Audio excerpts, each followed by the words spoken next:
శ్రీరామనవమికి ప్రతి గ్రామంలోనూ సీతారామ కళ్యాణం అంగరంగ వైభవంగా జరుగుతూ ఉంటాయి. ఇదే క్రమంలో ఈరోజు విజయనగరం జిల్లా గంట్యాడ మండలం పెనసాం గ్రామంలో కూడా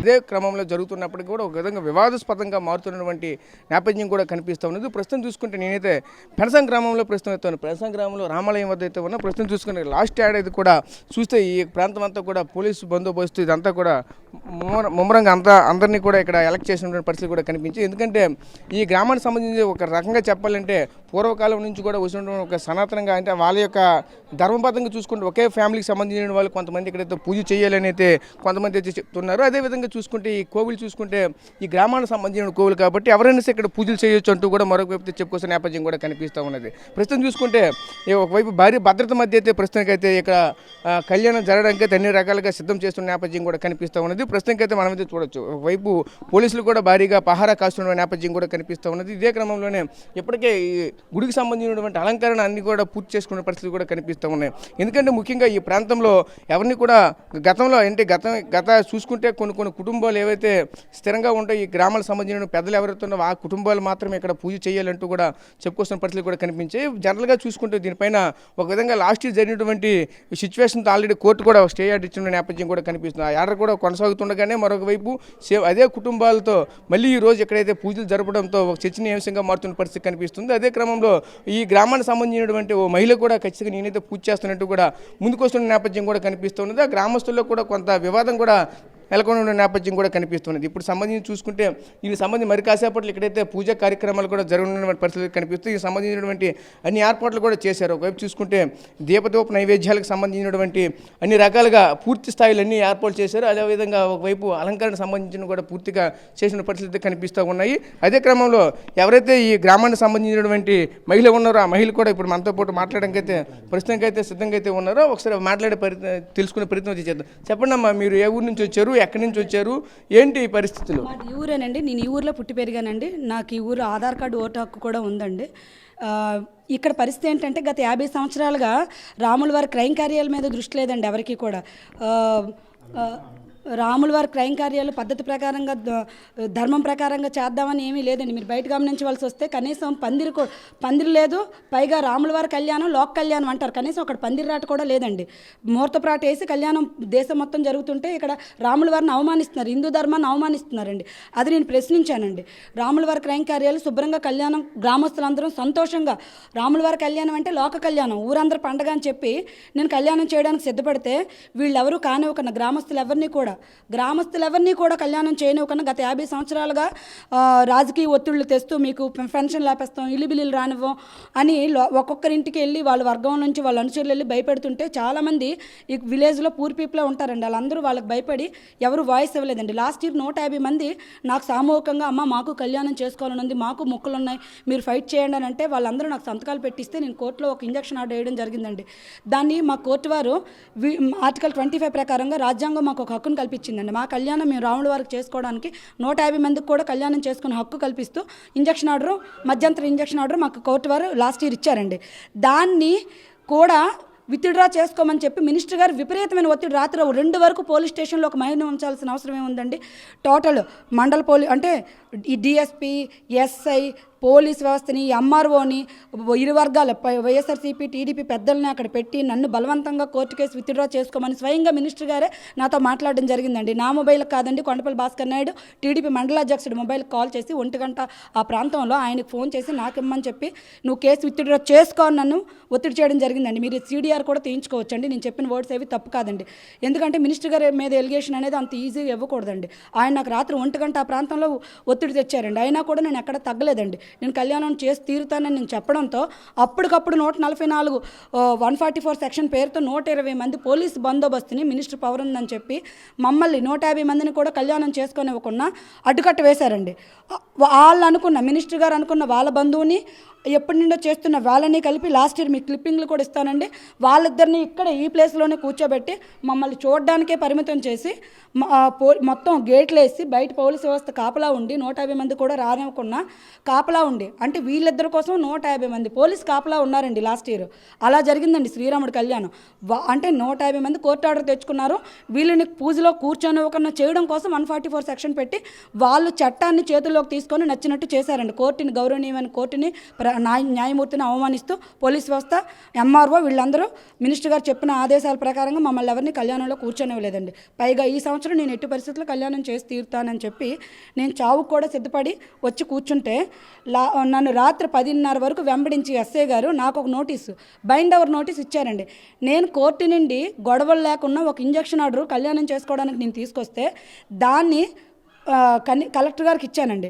కలెక్టర్ గారికి ఇస్తే కలెక్టర్ గారు గంట్యాడు పోలీస్ స్టేషన్కి పంపిస్తే, సార్ పోలీసులు మా ఊర్లో ఉన్న రాజకీయ నాయకులు వాళ్ళ పలుకుబడితో వీళ్ళని మేనేజ్ చేస్తే, ఎంఆర్ఓని పోలీస్ వ్యవస్థని మేనేజ్ చేస్తూ మా మీద, మేము కోర్టు ఆర్డర్ తెచ్చుకున్న మా మీద బైండ్ ఓవర్లు పెడతామని మమ్మల్ని బెదిరిస్తున్నారండి.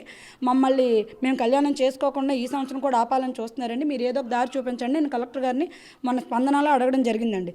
దానికి రాత్రి గంటేడు ఎస్ఐ గారు నాకు ఫోన్ చేసి నన్ను ఉంచి నా వెనకాతలు వెంబడించి నాకు ఒక బైండ్ ఓవర్ నోటీస్ రాత్రి 10 తర్వాత వాట్సాప్లో నాకు పెట్టారండి. అది నేను టీవీ మీడియా మిత్రులకు అందజేస్తానండి.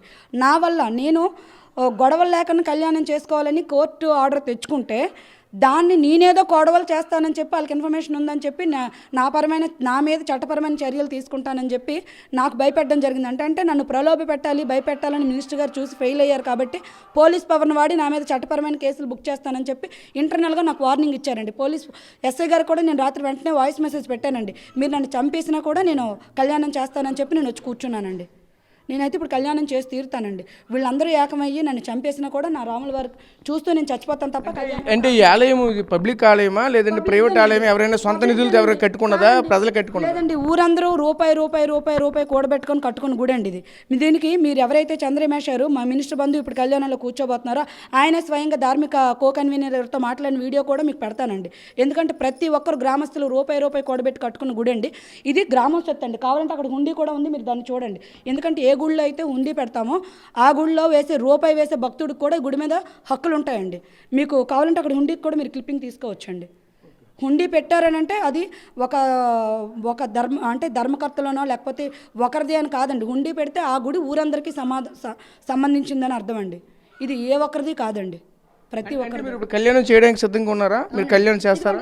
సామాన్లన్నీ తెచ్చుకున్నాను. రాముల వారికి, సీతమ్మ వారికి కళ్యాణం నాకు మొక్కు ఉందండి. మా నాన్నగారికి 2 సంవత్సరాల క్రితం బ్రెయిన్ స్ట్రోక్ వస్తే నేను మొక్కుకున్నానండి కళ్యాణం చేస్తానని చెప్పి.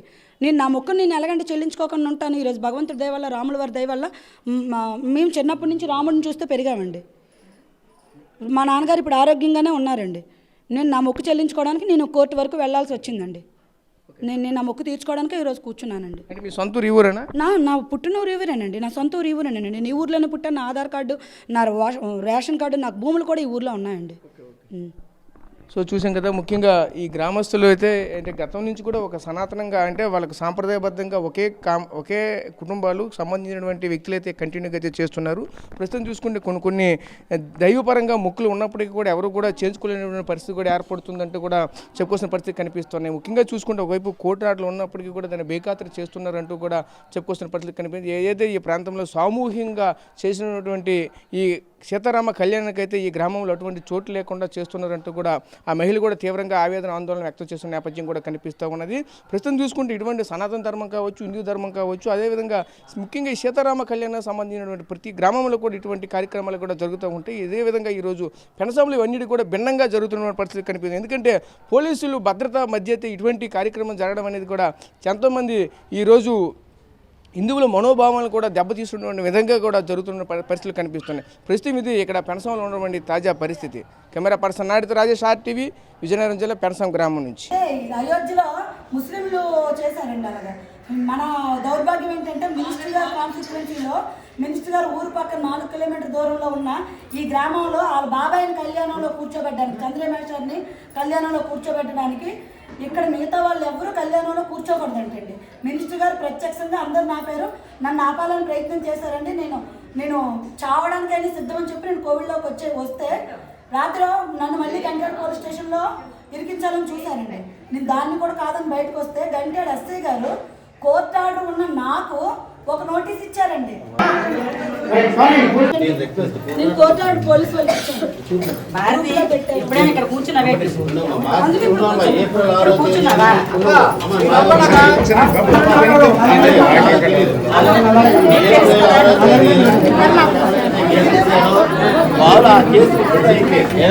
నేను నిజంగా అవ్వలేదు.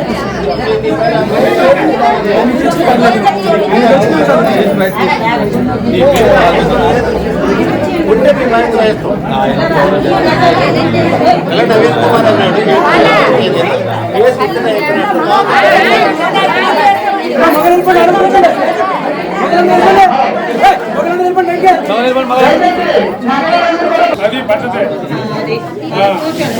తీసి వెనకాల నువ్వు వెనక కూర్చో. అది